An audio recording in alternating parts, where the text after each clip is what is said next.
I'm breaking off my engagement because my fiancé might get sick in the future. My fiancé and I have been together for 5 years. He's the love of my life and I literally can't imagine being without him. So the thought of doing this is making my stomach roll. He was adopted and neither he nor his parents knew much about his medical history.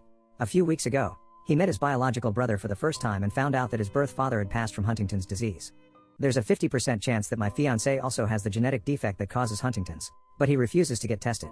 It's not the disease I'm scared of, it's the not knowing. If we know he'll get it, we can prepare financially, practically, and emotionally. He says a positive test result will hold him back from living his life, but I feel like it's the opposite. How can we live with this giant maybe looming over us? How can I make smart decisions on where to live, how to budget, or even whether or not to have biological children with this man if I'm not allowed to have all the facts? So, I've come to the decision that I have to break it off. I respect his decision, but I can't understand or accept it. I have literally no one I can talk to about this because it's his effing secret and not mine to tell. Edit, I have to go to work now, but I'll try to continue responding throughout the day, especially to the comments that exactly mirror the dissenting voice in my head. I just want to clarify a few things up here. 1. I would not leave him if he tested positive for the defect. I would not leave him if he got sick. I just want to plan for us to be able to afford the best life and care for him if he does, which means we'd have to start immediately. 2. I don't want or need perfect children. That isn't realistic. But it is possible to avoid them being subjected to a 50-50 chance of having this disease. Of course there are alternative options, but again, they involve preparation and planning. I'm more than willing to take a full genetic panel as well. 3. Yes, one or both of us could get cancer, or permanently disabled in an accident, or any other number of things. But I've come to learn that you can't plan for every unpredictable thing life throws at you. This is the rare occasion that we do have the opportunity to prepare. 4. Essentially it comes down to the fact that we're incompatible, regardless of how much we love each other.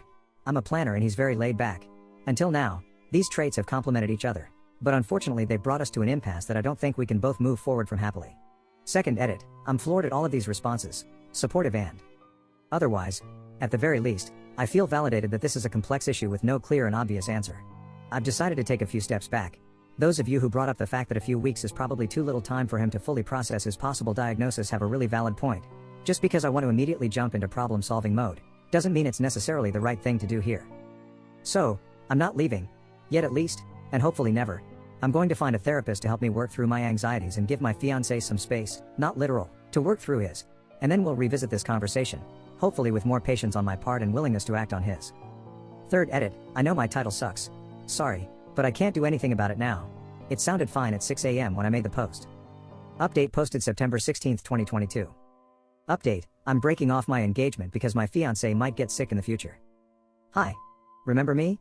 I posted earlier this year about my fiancé who is refusing to get tested for Huntington's after learning he had a 50-50 chance of having the genetic defect.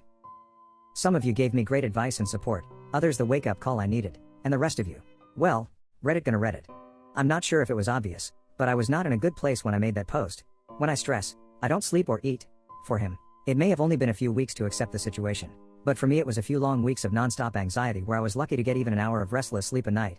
I was plain exhausted on top of everything else and only began to consider leaving when I started to hit my breaking point.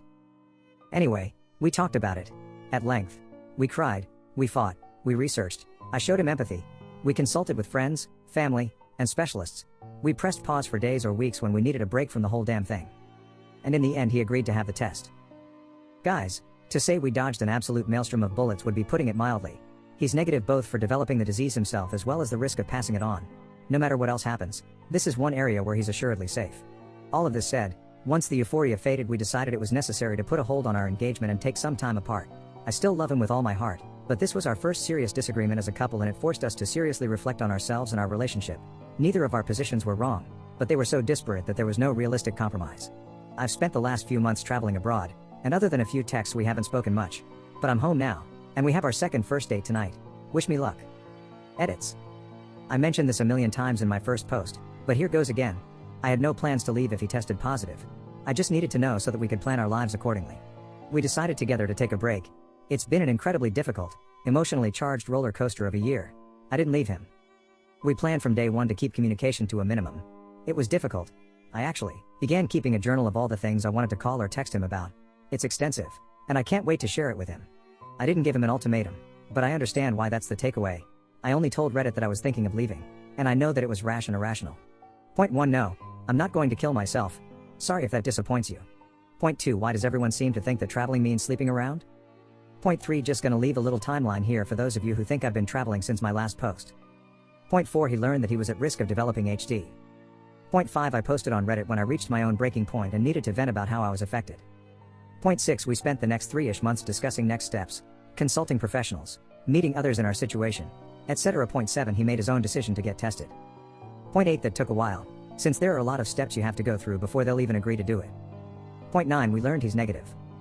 Point 10, we rode the emotional high for a bit, then realized we weren't the same people we were at the beginning of the year, and no longer knew how to be together normally given everything we learned about ourselves and each other during the hardest of situations.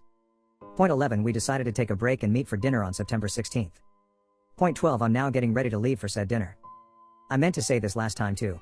Thank you to all of you who are sharing your stories about HD, chronic illness, and love. I'm sorry I haven't responded to everyone, but I'm reading all of them and wishing you and your loved ones nothing but health and happiness. Additional update, in the comments. Alp also found this post and left a comment. Oh my god, I'm so happy I found this post.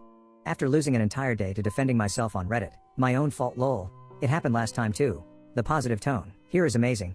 Thank you all for reading and commenting. I promise I'll come back tomorrow to let you know how our date when I have butterflies and I can't remember the last time I felt like this. r/trueoffmitches doesn't allow links, so I hope you guys don't mind if I leave this here. I've been completely humbled by this disease, and we're one of the lucky ones. Second update posted September 17th, 2022. Second update, I'm breaking off my engagement because my fiancé might get sick in the future. No, I'm not. This is about our date. This title continues to be embarrassingly bad, and now irrelevant, but I kinda feel like I'm stuck with it now. Sorry. If you're new here, my fiancé found out he was at risk of developing Huntington's disease. I wanted him to get tested and he did not. Months later, he did, and thank God, he was negative. The whole thing put such a strain on us that we decided to take a break. Last night, we went on our second first date. And I can't believe how many of you want to hear about it. Of course I couldn't leave you hanging. But there are a few things I want to address first, so please bear with me for a few more sentences. It feels like many of you are determined for there to be a bad guy here, but please don't put this label on my fiancé. He doesn't deserve it. He's not a jerk, an asshole, or an ostrich. He's a man who was suddenly forced to face his own mortality. He had a very human response, and I didn't make it any easier on him during those first few weeks. On that note, it's great that so many of you guys always react perfectly to every tough situation life throws at you. I'm sadly not like that. Sometimes I fuck up like I did by not initially giving him enough time to process. But I owned up to that, took several steps back, and he forgave me. I don't know what else you want from me. Lastly, there are a lot of comments about how the obvious compromise was to just act like he had it. But you know what? It was the idea of living like he was dying that actually drove him to get tested. He didn't want us to unnecessarily save half our paychecks instead of using them to enjoy life, or deal with the complications of IVF if we don't have to, or forego opportunities that didn't play nicely with the end-of-life care plans we'd be making. Essentially, he concluded, in his words, that the cat was already halfway out of the bag and it could come out, but it was never going back in. If he was positive, we'd be obsessing over every little thing being a possible symptom. But if we left things as they were, we'd be doing that anyway. That doesn't mean it was easy at all. We actually had to make a second appointment to get the results because he couldn't bring himself to hear them the first time. But that was okay. I was there for him the whole time to support him however he needed me to. Okay. I'm done with that.